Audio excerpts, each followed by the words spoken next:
Hey guys, football will make you poor. That's 100% sure. That sounds funny, huh? No. Um, Football will make you poor. Watching football will make you poor. Um, let's just take the last week. The last month we have been through. A lot of football has been played. A lot of football at night has been played.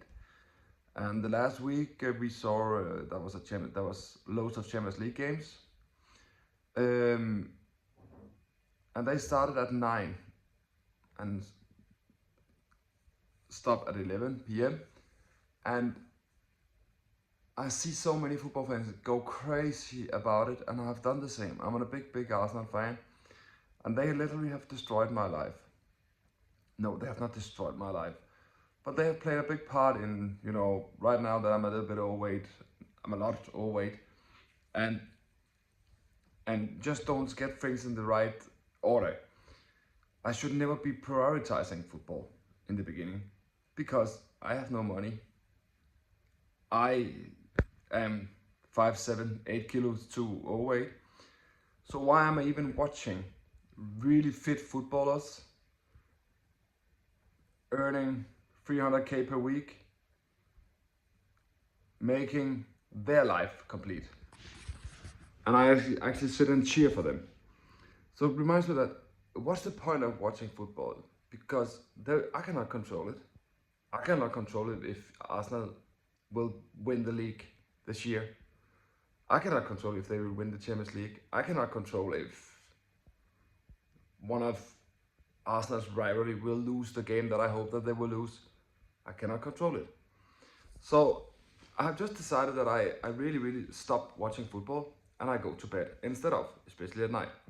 And I see the results Monday morning or Sunday morning. It depends on when my team will play.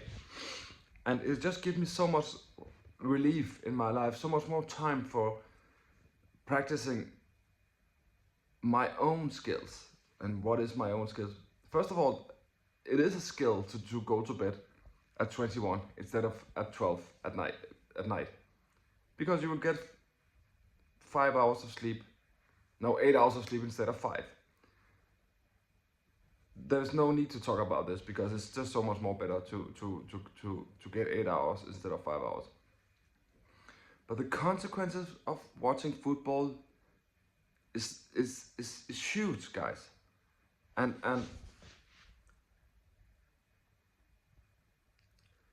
why would we cheer on millionaires to make my life better? It's fake dopamine. It's fake dopamine, like masturbation, like drinking alcohol, like go out and party. It's fake dopamine. So it just reflects how poor we are mentally, spiritually, and all that kind of stuff. I remember a game. I remember when I took that decision. It was, and I've been on and off to that decision. Arsenal played Real Madrid last year in the Champions League. They won 3-0 at home.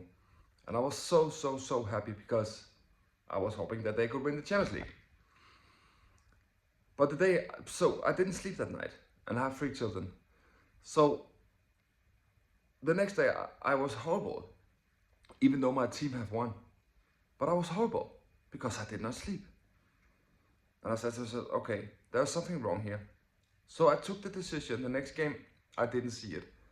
And I could not even, I woke up loads of times at night. 3-4 times. I woke up at 6. But that's because I've been so, I've been so used to just, it was a drug. Arsenal have been my drug. And I really want to divorce from that drug because it's horrible to lose sleep of something that you cannot control. So I didn't see the game against Real Madrid. They won, but again, I could not control it if they would have lost 4-0. I started to say, okay, there was something here. I got some willpower here. And then, but I've fallen in, in the trap so many times again. I remember against I think they played Man United. They won 1-0 away in the first game. And I was at the beach with my children. And I was shaking. I was literally shaking because of that game. Because some of my friends have been Man United fan and I really wanted to win the league and all this and that. But I could not control it. But they won. So I was so happy for that night. Even though I didn't even play a part in the game. And it just reflects that you need other people to make you happy. And then I remember the game against Liverpool. They lost 1-0, started from Szoboszlai. And I got so sad, so mad. I don't remember if I lost sleep on it because, yeah, I don't know. But again, could I control if they would win that game 1-0, lose 1-0, 0-0? No, not at all. And there was a game, 2 games after that. The one game that I remember was Fulham away, 1-0 Arsenal, and I was so happy that they won that I didn't sleep. So my Sunday, my Sunday is horrible if I don't get my sleep because I have 3 children, and I need to be, ready for that. And then against Sunderland, they equalized 5 minutes in stoppage time, and I get sad, completely sad of something that I could not control. And so it's really been a journey, and it is still a journey that to get away from that, addiction of football, and then I remember the game Arsenal Liverpool, 0-0. We could actually have won the league. Arsenal could have won the league. But I had to wake up at 2 in the morning at night just to see the result because my body was shaking. It's not worth it. It's not worth it. Because if Arsenal would have won 0-0, it would not change my life. If they would have lost 1-0, it would not have changed my life.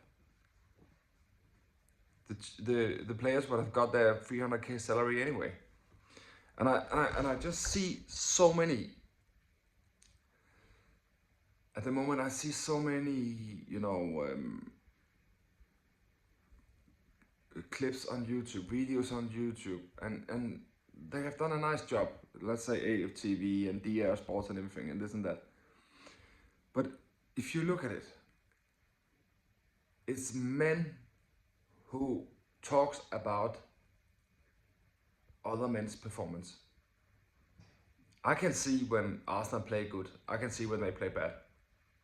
And I can see when Man United play good or when they play bad and Liverpool, all this and that.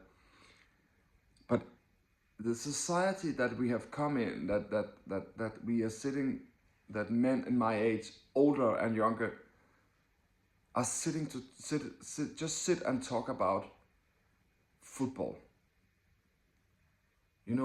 Shouldn't we just grow up a little bit?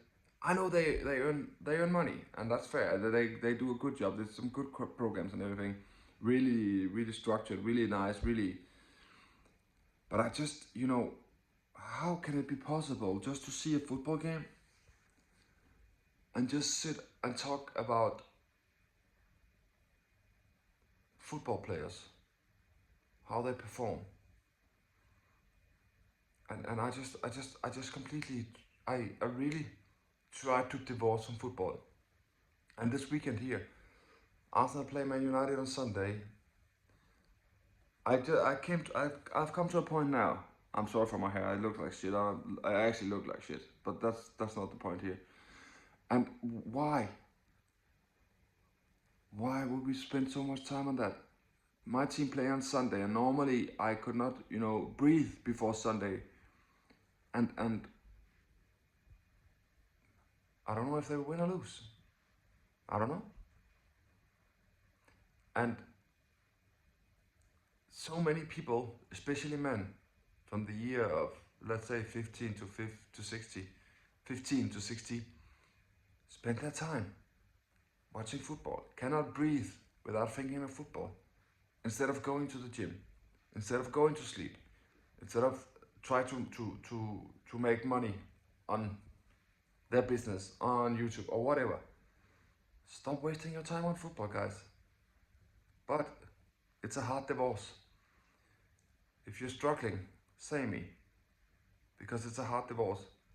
You don't know how much addiction it is. I feel like it's addiction of gambling. So stop it. Let me know.